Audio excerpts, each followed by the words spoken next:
S, ಇನ್ನು ಬೀದರ್ ಕಾಂಗ್ರೆಸ್ ಅಧ್ಯಕ್ಷ ಸ್ಥಾನಕ್ಕೆ ಜಿಲ್ಲೆಯಲ್ಲಿ ಘಟಾನುಘಟಿ ನಾಯಕರು ಅರ್ಜಿಯನ್ನು ಸಲ್ಲಿಸಿದ್ದಾರಂತೆ. ಅಧ್ಯಕ್ಷ ಗಾದಿಗಾಗಿ ಅಂದ್ರೆ ಜಿಲ್ಲಾ ಕಾಂಗ್ರೆಸ್ ಅಧ್ಯಕ್ಷ ಪಟ್ಟಕ್ಕಾಗಿ ಭಾರಿ ಪೈಪೋಟಿ ಶುರುವಾಗಿದೆ. ಒಂದಲ್ಲ, ಎರಡಲ್ಲ, ನಾಲ್ಕಲ್ಲ, ಹತ್ತಲ್ಲ, 20 ಅಲ್ಲ, 35ಕ್ಕೂ ಅಧಿಕ ಕಾಂಗ್ರೆಸ್ ನಾಯಕರು, ಕಾರ್ಯಕರ್ತರು ಜಿಲ್ಲಾಧ್ಯಕ್ಷ ಸ್ಥಾನಕ್ಕೆ ಅರ್ಜಿಯನ್ನ ಸಲ್ಲಿಸಿದ್ದಾರೆ. ಅದರಲ್ಲಿ ಪ್ರಮುಖವಾಗಿ ನೋಡೋದಾದ್ರೆ ಡಾಕ್ಟರ್ ಚಂದ್ರಶೇಖರ್ ಪಾಟೀಲ್, ಮಾಜಿ ಪರಿಷತ್ ಸದಸ್ಯ ಅರವಿಂದ್ ಕುಮಾರ್ ಅರಳಿ, ಔರಾದ್ ಮತಕ್ಷೇತ್ರದ 2023ರ ಪರಾಜಿತ ಅಭ್ಯರ್ಥಿ ಭೀಮಸೇನ್ ರಾವ್ ಸಿಂಧೆ, ಭಾಲ್ಕಿಯ ಶಿವರಾಜ್ ಹಾಸನ್ಕರ್, ಅಲ್ಪಸಂಖ್ಯಾತ ಸಮುದಾಯದ ಪ್ರಮುಖ ನಾಯಕ ಅಬ್ದುಲ್ ಮನಾನ್ ಶೇಟ್, ಆಯಸ್ ಖಾನ್, ಕ್ರಿಶ್ಚಿಯನ್ ಅಭಿವೃದ್ಧಿ ನಿಗಮದ ಉಪಾಧ್ಯಕ್ಷ ಸಂಜಯ್ ಜಾಗೀರದಾರ್, ಅನಿಲ್ ಬೆಲ್ದಾರ್, ಮೀನಾಕ್ಷಿ ಸಂಗ್ರಾಮ್, ಗೀತಾ ಚಿದ್ರಿ, ಪ್ರಶಾಂತ್ ದೊಡ್ಡಿ, ರಮೇಶ್ ಡಾಕುಳಗಿ, ಜಾನ್ಸನ್ ಗೋಡೆ ಸೇರಿದಂತೆ ಹಲವರು ಅರ್ಜಿಯನ್ನ ಸಲ್ಲಿಸಿದ್ದಾರೆ. ಡಾಕ್ಟರ್ ಚಂದ್ರಶೇಖರ್ ಪಾಟೀಲ್ ಪರ ಅವರ ಸಹೋದರ ರಾಜಶೇಖರ್ ಪಾಟೀಲ್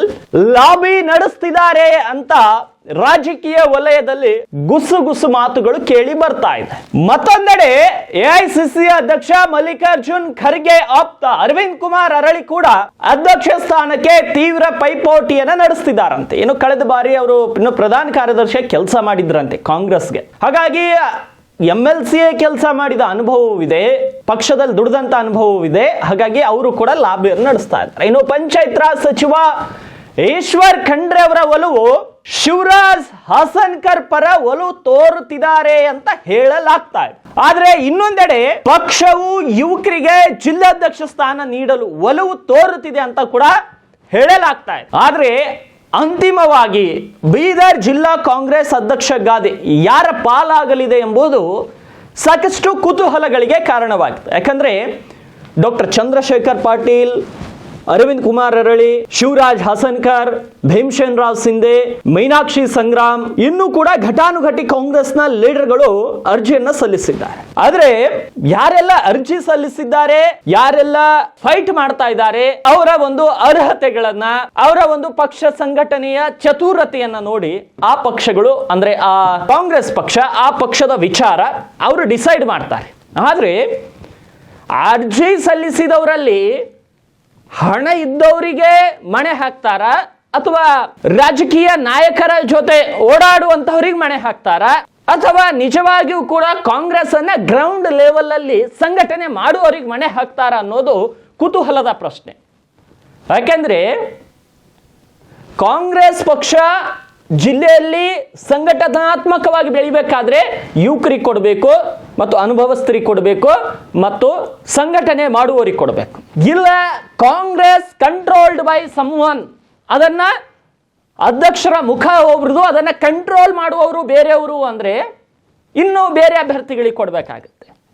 ಹೇಗೆ ಆ ಪಕ್ಷದ ರಾಜಕೀಯ ಲೀಡರ್ಗಳು, ಆ ಪಕ್ಷದವರು ಕಂಟ್ರೋಲ್ ಮಾಡಿ ಇದು ಹಿಂಗೆ ಇದು ಹಿಂಗೆ ಅಂತ ಹೇಳುವವರು, ಅವರ ಮಾತನ್ನ ಕೇಳ್ಕೊಂಡಿರೋರು ಅವರಾದ್ರೆ ಆ ರೀತಿನೂ ಆಗಬಹುದು. ಇಲ್ಲ ಎಲ್ಲವೂ ಹೈಕಮಾಂಡ್ಗೆ ಬಿಟ್ಟಿದ್ದು, ಎಲ್ಲವೂ ಖರ್ಗೆ ಮತ್ತು ಹೈಕಮಾಂಡ್ಗೆ ಬಿಟ್ಟಿದ್ದು ರಾಹುಲ್ ಗಾಂಧಿ ವಿಚಾರ ತನಕ ಹೋಗುತ್ತೆ ಅನ್ನೋದಾದ್ರೆ ಸಂಘಟನೆ ಮಾಡುವವರಿಗೂ ಕೂಡ ಅವಕಾಶ ಸಿಗಬಹುದು. ಆದ್ರೆ ಯುವಕರಿಗೆ ಸಿಗುತ್ತೆ ಅನ್ನೋದು ಹಾಸ್ಯಾಸ್ಪದವಾದ ಮಾತು.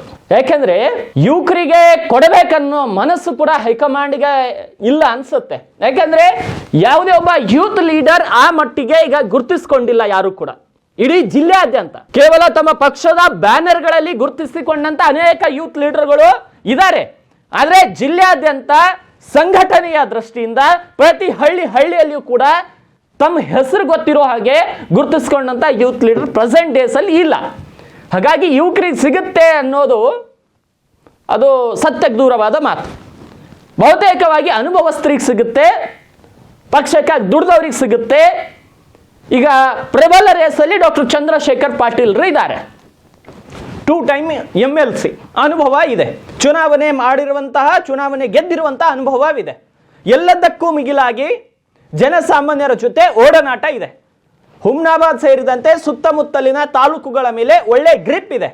MLC ಭೀಮರಾವ್ ಪಾಟೀಲ್ರು ಎಲ್ಲ ಕಡೆ ಗ್ರಿಪ್ ಅನ್ನ ಹೊಂದಿದ್ದಾರೆ. ರಾಜಶೇಖರ್ ಪಾಟೀಲ್ರು ಜಿಲ್ಲೆಯಾದ್ಯಂತ ಗ್ರಿಪ್ ಅನ್ನ ಹೊಂದಿದ್ದಾರೆ. ಹಾಗಾಗಿ ಚಂದ್ರಶೇಖರ್ ಪಾಟೀಲ್ ನೀಡಿದ್ರೆ ಇನ್ನೂ ಹೆಚ್ಚಿನ ಪ್ರಭಾವ ಜಿಲ್ಲಾ ಕಾಂಗ್ರೆಸ್ನ ಮೇಲೆ ಬರಲಿದೆ. ಹಾಗಾಗಿ ಅವರಿಗೆ ಮೊದಲ ಆದ್ಯತೆ ಕೊಡುವಂತ ಸಾಧ್ಯತೆಗಳು ಬಹಳ ಸ್ಪಷ್ಟವಾಗಿ ಕಾಣಿಸ್ತಾ ಇದೆ. ಹೈಕಮಾಂಡ್ ಜೊತೆನೂ ಕೂಡ ಒಳ್ಳೆ ಸಂಪರ್ಕ ಇದೆ. ರಾಜಶೇಖರ್ ಪಾಟೀಲ್ ಕುಟುಂಬಕ್ಕೂ ಹಾಗೂ ಮಲ್ಲಿಕಾರ್ಜುನ್ ಖರ್ಗೆ ಕುಟುಂಬಕ್ಕೂ, ಏನು AICC ಅಧ್ಯಕ್ಷರಾಗಿರುವಂಥ ಖರ್ಗೆ ಅವರ ಕುಟುಂಬಕ್ಕೂ ಬಹಳ ಒಳ್ಳೆಯ ಒಡನಾಟ ಇದೆ ಮತ್ತು ಜಿಲ್ಲೆಯಲ್ಲಿ ಕೂಡ ಒಳ್ಳೆಯ ರೀತಿ ರಾಜಕಾರಣವನ್ನು ಮಾಡ್ಕೊಂಡು ಬಂದಿದ್ದಾರೆ. ಹಾಗಾಗಿ ನೇರವಾಗಿ ಖರ್ಗೆ ಅವರ ಜೊತೆ ಮಾತುಕತೆ ಆಡಿ ಇಲ್ಲಿರುವಂಥ ನಾಯಕರ ಅಭಿಪ್ರಾಯವನ್ನು ಪಡೆದುಕೊಂಡು ಆದರೆ ಡಾಕ್ಟರ್ ಚಂದ್ರಶೇಖರ್ ಪಾಟೀಲ್ ಆಗ್ಬೋದು. ಇಲ್ಲ, ಇಲ್ಲಿ ಜಿಲ್ಲಾ ಕಾಂಗ್ರೆಸ್ನಲ್ಲಿ ಈಗ ನೋಡೋದಾದ್ರೆ ಕೇವಲ ಒಂದು ರಿಸರ್ವ್ ಕಾನ್ಸ್ಟಿಟ್ಯೂನ್ಸಿ ಇರೋದು ಔರಾದ್ ರಿಸರ್ವ್ ಕಾನ್ಸ್ಟಿಟ್ಯೂನ್ಸಿಯನ್ನು ಹೊರತುಪಡಿಸಿದ್ರೆ ಬಾಲ್ಕಿ ಇರಬಹುದು, ಹುಮ್ನಾಬಾದ್ ಇರಬಹುದು, ಬಸವ ಕಲ್ಯಾಣ್, ಬೀದರ್ ಉತ್ತರ, ದಕ್ಷಿಣ ಇವೆಲ್ಲವನ್ನು ನೋಡಿದಾಗ ಇಲ್ಲಿ ಯಾರೂ ಕೂಡ ಹಿಂದುಳಿದ ವರ್ಗಕ್ಕೆ ಸಂಬಂಧಿಸಿದಂತಹ ಯಾವೊಬ್ಬ ರಾಜಕಾರಣಿಗಳು ಕೂಡ ಹಿಂದುಳಿದ ವರ್ಗಕ್ಕೆ ಬಂದವರು ಯಾರೂ ಕೂಡ ಪ್ರೆಸೆಂಟ್ ಡೇಸ್ ಅಲ್ಲಿ ಶಾಸಕರಾಗಿಯೂ ಇಲ್ಲ, ಸಚಿವರಾಗಿಯೂ ಇಲ್ಲ ಮತ್ತು ಸಂಸದರಾಗಿಯೂ ಇಲ್ಲ. ಸಂಸದ ಸಾಗರ್ ಖಂಡ್ರೆ ಲಿಂಗಾಯತ್ ಸಮುದಾಯದವರು, ಭಾಲ್ಕಿ ಮತಕ್ಷೇತ್ರದ ಶಾಸಕರು ಸಚಿವರು ಈಶ್ವರ್ ಖಂಡ್ರೆ ಲಿಂಗಾಯತ್ ಸಮುದಾಯದವರು, ಬಸವ ಕಲ್ಯಾಣ ಕ್ಷೇತ್ರದ ಏನು ಕಣಕ್ಕಿಳಿದಂತಹ ಕಾಂಗ್ರೆಸ್ನ ಪರಾಜಿತ ಅಭ್ಯರ್ಥಿ ವಿಜಯ್ ಸಿಂಗ್ ರಜಪೂತ್ ಸಮುದಾಯದವರು, ಇನ್ನು ಹುಮ್ನಾಬಾದ್ನಿಂದ ಶಾಸಕರು ಮತ್ತೆ ಏನು ಮಾಜಿ ಸಚಿವರಾಗಿರುವಂಥ ರಾಜಶೇಖರ್ ಪಾಟೀಲ್ರು ಕೂಡ ಲಿಂಗಾಯತ ಸಮುದಾಯಕ್ಕೆ ಸೇರಿದವರು. ಅದರ ಜೊತೆಗೆ ಬೀದರ್ ದಕ್ಷಿಣದಲ್ಲಿ ಏನು ಪೈಪೋಟಿಯನ್ನು ತೋರಿದಂತಹ ಕಾಂಗ್ರೆಸ್ನ ಮುಖಂಡರು ಅಶೋಕ್ ಖೇಣಿಯವರು ಕೂಡ ಲಿಂಗಾಯತ್ ಸಮುದಾಯದವರು. ಇನ್ನು ಉತ್ತರದಲ್ಲಿ ಪೈಪೋಟಿಯನ್ನು ಮಾಡಿ ಗೆದ್ದಂಥ ರಹೀಂ ಖಾನ್ ಅವರು ಅಲ್ಪಸಂಖ್ಯಾತ ಸಮುದಾಯಕ್ಕೆ. ಈಗ ಅಲ್ಪಸಂಖ್ಯಾತ ಸಮುದಾಯದಿಂದ ಒಬ್ಬರು ಶಾಸಕರಿದ್ದಾರೆ, ಲಿಂಗಾಯತ್ ಸಮುದಾಯದಿಂದ ಬಹಳಷ್ಟು ಜನರು ಶಾಸಕರಿದ್ದಾರೆ ಮತ್ತು ಒಳ್ಳೆ ಪೊಸಿಷನ್ನಲ್ಲಿದ್ದಾರೆ. ಇನ್ನು ಹಿಂದುಳಿದಂತಹ ವರ್ಗಕ್ಕೆ ಯಾರು ಕೂಡ ಒಬ್ಬ ಪ್ರಾತಿನಿಧ್ಯ ವಹಿಸುವಂಥ ಲೀಡರ್ಗಳು ಇಲ್ಲ ಪ್ರೆಸೆಂಟ್ ಡೇಸಲ್ಲಿ ಬೀದರ್ ಜಿಲ್ಲೆಯಲ್ಲಿ. ಹಿಂದುಳಿದ ವರ್ಗದ ಮತಗಳನ್ನು ಸೆಳೆಯುವ ನಿಟ್ಟಿನಲ್ಲಿ ಒಂದೆರಡು ಹೆಸರುಗಳನ್ನು ಬಿಟ್ಟರೆ ಬೀದರ್ ಜಿಲ್ಲೆಯಲ್ಲಿ ಯಾವ ರಾಜಕಾರಣಿಗಳು ಕೂಡ ಕಾಂಗ್ರೆಸ್ನಲ್ಲಿ ಆ ಮಟ್ಟಿಗೆ ಗುರುತಿಸ್ಕೊಂಡಿಲ್ಲ, ರಾಜ್ಯವ್ಯಾಪಿ ಹೆಸರು ಮಾಡುವ ಹಾಗೆ. ಹಾಗಾಗಿ ಕಾಂಗ್ರೆಸ್ ಅಧ್ಯಕ್ಷ ಸ್ಥಾನಕ್ಕೆ ಅರವಿಂದ್ ಅರಳಿ ಕೂಡ ಈಗ ಪೈಪೋಟಿಯಲ್ಲಿದ್ದಾರೆ. ಖರ್ಗೆ ಕುಟುಂಬದ ಜೊತೆ ಅವರಿಗೂ ಕೂಡ ಒಳ್ಳೆ ಆಪ್ತತೆ ಇದೆ. ಮಾಜಿ MLC ಮತ್ತು 6 ವರ್ಷ MLC ಆಗಿ ಕೆಲಸ ಮಾಡಿದಂಥ ಅನುಭವ ಇದೆ. ಕಾಂಗ್ರೆಸ್ನಲ್ಲಿ ಮೊದಲು ದುಡಿದಿದ್ದಾರೆ. ಹಾಗಾಗಿ ಹಿಂದುಳಿದ ವರ್ಗಕ್ಕೆ ಏನಾದರೂ ನ್ಯಾಯ ಕೊಡಿಸ್ಬೇಕು ಅನ್ನೋ ಕಾನ್ಸೆಪ್ಟಲ್ಲಿ ಕಾಂಗ್ರೆಸ್ ಇದ್ರೆ, ಯಾಕಂದರೆ ಎಲ್ಲ ಕಡೆ ಲಿಂಗಾಯತರು, ರಜಪೂತರು ಮತ್ತು ಮೇಲ್ವರ್ಗದವರಿಗೆ ಹೆಚ್ಚಿನ ಅವಕಾಶಗಳು ಸಿಕ್ಕಿದೆ. ಅಲ್ಪಸಂಖ್ಯಾತರಿಗೂ ಒಬ್ಬ ಶಾಸಕರಿದ್ದಾರೆ ಅವರನ್ನು ಪ್ರತಿನಿಧಿಸಲಿಕ್ಕೆ. ಆದರೆ ಹಿಂದುಳಿದ ವರ್ಗಕ್ಕೆ ಯಾರೂ ಇಲ್ಲ, ದಲಿತ ಸಮುದಾಯಕ್ಕೆ ಯಾರೂ ಇಲ್ಲ.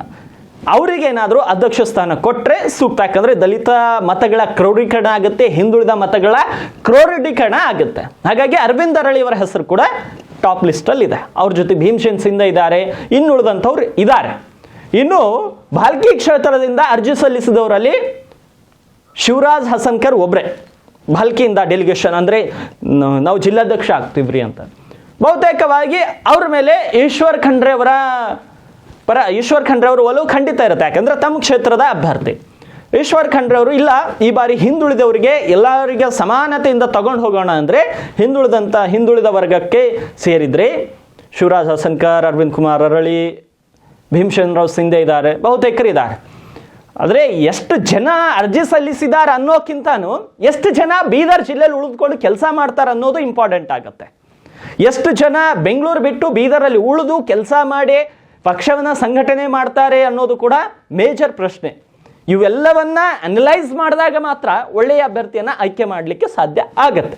ನೋಡಬೇಕು, ಅದು ಅವರ ಕಾಂಗ್ರೆಸ್ ಪಕ್ಷದವರ ಆಂತರಿಕ ವಿಚಾರ, ಅವ್ರಿಗೆ ಬಿಟ್ಟಂತಹ ವಿಚಾರ.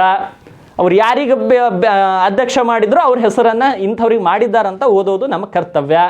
ಹಾಗಾಗಿ ಯಾರಿಗೆ ಮಾಡ್ತಾರೋ, ಯಾರಿಗೆ ಮಣೆ ಹಾಕ್ತಾರೋ ಅದು ಅವರ ಅವರ ಹೈಕಮಾಂಡ್ಗೆ ಬಿಟ್ಟ ವಿಚಾರ, ಅವರ ರಾಜ್ಯ ಕಾಂಗ್ರೆಸ್ ನಾಯಕರಿಗೆ ಬಿಟ್ಟ ವಿಚಾರ. ಆದರೆ ಪ್ರಸ್ತುತ ಜನರು ಮಾತಾಡ್ತಿರುವಂಥ ವಿಚಾರ ಮಾತ್ರ ಈ ರೀತಿ ಇದೆ. ನೋಡಬೇಕು ಕಾಂಗ್ರೆಸ್ ಹೈಕಮಾಂಡ್ ಯಾರಿಗೆ ಆಯ್ಕೆ ಮಾಡುತ್ತೆ, ಯಾರ ಪರ ಜಿಲ್ಲಾಧ್ಯಕ್ಷ ಸ್ಥಾನಕ್ಕಾಗಿ ಯಾರ ಪರ ಯಾರ್ಯಾರಿದ್ದಾರೆ ಅನ್ನೋದು ಮುಂದಿನ ದಿನಗಳಲ್ಲಿ ಬಹುತೇಕ ಎಲ್ಲವೂ ಬಹಿರಂಗವಾಗಲಿದೆ. ಮುಂದಿನ ಸುದ್ದಿ.